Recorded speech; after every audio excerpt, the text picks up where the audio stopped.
I want to tell you about the woman who invented the modern beauty industry as we know it today, and yet almost no one knows her name. Her name was Helena Rubinstein, and although she isn't a household name now, every single one of us has felt the ripple effects of her decisions over a century ago. Whenever we walk past a beauty counter or open a glossy cosmetics advert or find ourselves confronted with some very scientific-looking formulation promising to transform your skin. And in this podcast episode today, I'm going to tell you Helena's story, and it is going to blow your mind, because every time I tell it, it blows mine.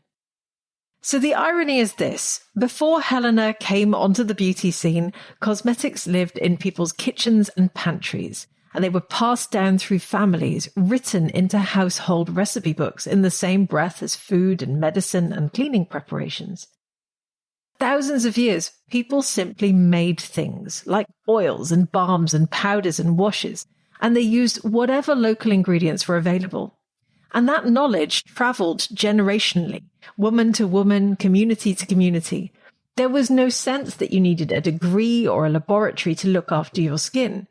This whole world of cosmetics was familiar and domestic and entirely unpretentious. And then Helena appeared, and the beauty industry pivoted so hard that you can still feel the aftershocks today. So settle in as I tell you the story of Helena Rubinstein. Hi, it's Lorraine Dallmeier, chartered environmentalist, biologist, and CEO of the award-winning online organic cosmetic formulation school, Formula Botanica. I host the Green Beauty Conversations podcast, which has had well over 1 million global downloads, and these are my green beauty opinions, where I challenge you to think differently about the beauty industry. And if you love hearing my thoughts on green beauty, make sure you subscribe to this podcast so you never miss an episode. So welcome to my beauty industry history today, and let's start right at the beginning. So Helena Rubinstein was actually born Helena Rubinstein in Krakow in 1872, that's in Poland, and she was one of 8 daughters in a Jewish family of fairly modest means.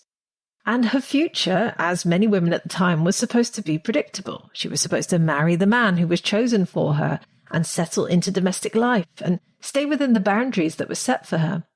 But she had absolutely no intention of doing that. She was stubborn, she was very ambitious, and she was completely unwilling to let other people define the limits of her life. So Helena did the unthinkable, and she rejected the arranged marriage that awaited her, and she boarded a ship for Australia in 1896. Not a short flight, not a controlled journey, no, weeks, if not months on the ocean. And she spoke almost no English, she had barely any money, and she didn't have a safety net. And then she arrived, and she started doing something incredibly bold for a woman of her time. She began to edit her own story, and she refined her accent, and she dressed differently, and she experimented with versions of her background. She effectively shaped the perception of who she was long before we started calling it personal branding. And it worked.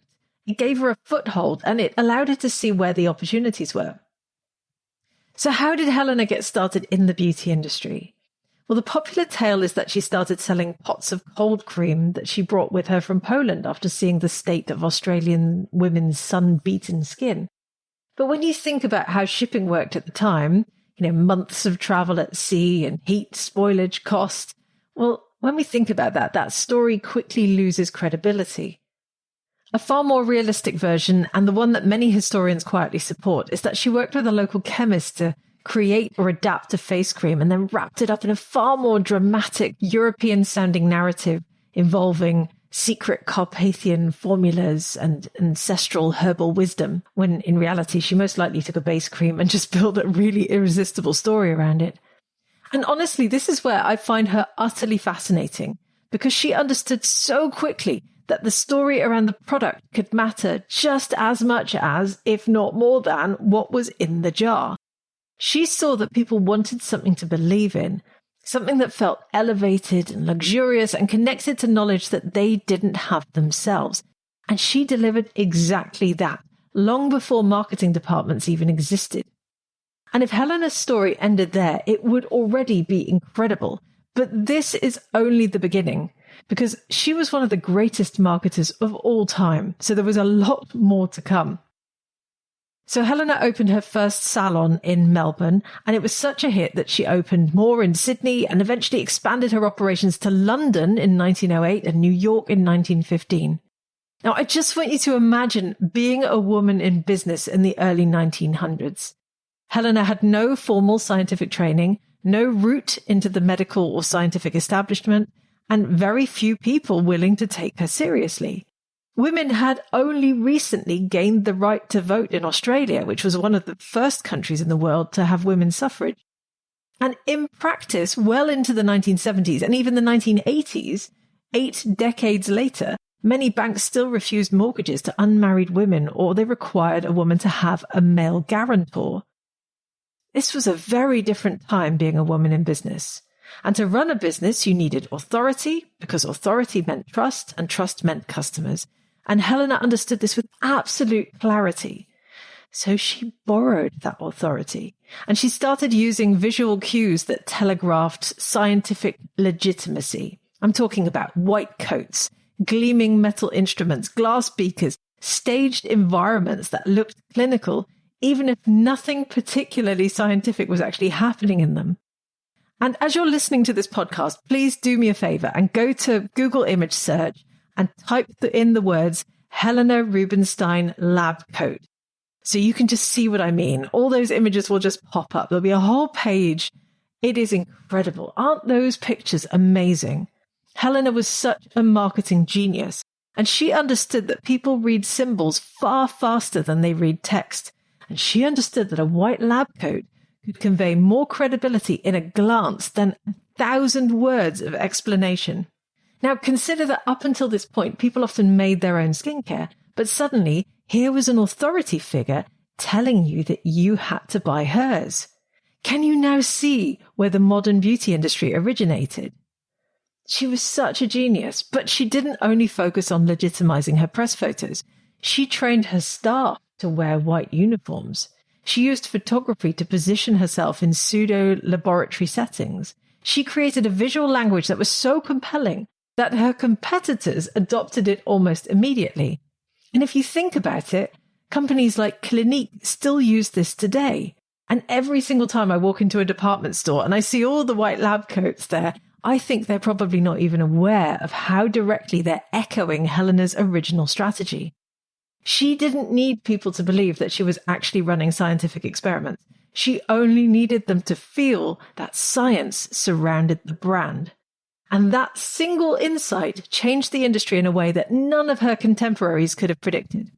Because once Helena had legitimized the beauty industry, she then decided that she needed to drive greater consumption of her products. She wasn't finished yet. Oh no, because one of Helena's most influential creations was the system of skin typing. You know, normal, dry, oily combination skin. We've all heard this 1,000 times. But these weren't dermatological classifications. They weren't built on rigorous data or clinical research. No, these were her own categorizations based on observation and instinct and an extremely sharp understanding of how people think. Because once she gave women a label, they immediately wanted a tailored solution. Suddenly, I have dry skin or I have combination skin became part of people's identity. And conveniently, each identity then required its own set of products. And her competitors then saw how effective this was. Within a few years, Elizabeth Arden, Estee Lauder, every rising beauty entrepreneur on the scene, they were all quietly absorbing Helena's ideas into their own businesses. They had to. They had no choice. She had effectively redefined what customers expected from beauty, and nothing would be the same again. So this is a ripple effect that still hasn't stopped. And what began as a clever way for a young, ambitious immigrant woman to carve out credibility in a very unforgiving world slowly became the template for the entire beauty industry.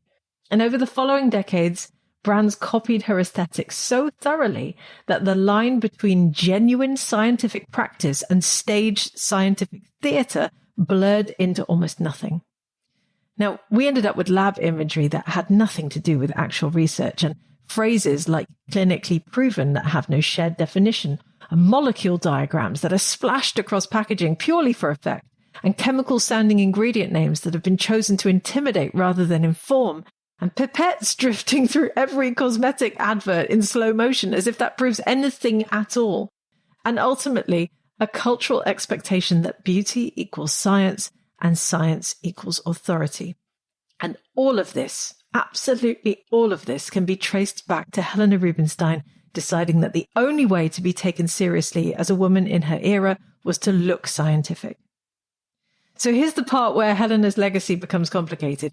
I admire her deeply. I hope you pick that up from this episode as well. She was brilliant, fearless, resourceful, and relentlessly inventive at a time when women were not given space to be any of those things. But she also set in motion a century-long narrative that suggests that formulation belongs to chemists, in labs, in white lab coats. And that bit simply isn't true. This whole idea that you need to be a chemist to formulate, it didn't come from science. It came from Helena's marketing department. It came from her brain. And it was theatre. Brilliant theatre, but theatre all the same. And because the industry copied her so relentlessly, generations of people have since grown up believing that formulation is somehow off limits, that it's reserved for labs and experts and people in these white lab coats. The truth is the complete opposite, because formulation has always belonged to ordinary people. It used to live in kitchens, in notebooks, in the hands of curious, capable women predominantly, long before it lived in a lab.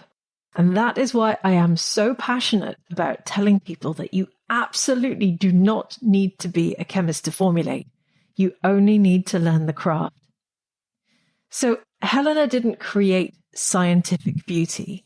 Instead, she created the performance of scientific beauty, and the industry scaled that performance until it became the default. And her story is a reminder that the beauty industry was built by people who didn't wait for permission, and that scientific theatre, no matter how shiny or convincing it looks, should never be the thing that stops anyone from learning to formulate. So I hope you enjoyed this story. It's all true, and it barely scratches the surface of who Helena Rubinstein really was. And I encourage you to go and read more about this powerhouse of an entrepreneur, because whether or not you agree with her methods and her thoughts, it's impossible not to admire the way that she met every obstacle head on. She was clearly born to be an entrepreneur. Now, Helena passed away in New York in 1965 at the very respectable age of 93, and she lived a long life entirely on her own terms, and her influence still shapes the beauty industry today in ways that most people don't even realize. Her legacy lives on in the visuals, in the language, in the expectations that the industry still clings to, and understanding her story helps us understand the story that we're all still part of. Thank you for listening to my Green Beauty Opinions. Remember to visit the Formula Botanica website at formulabotanica.com to try our free online formulation course. And if you haven't subscribed yet to the Green Beauty Conversations podcast, please do so now in your favorite podcast app and leave me a 5-star review if you enjoy these chats and discussions and opinions. I'll be back soon with my next episode.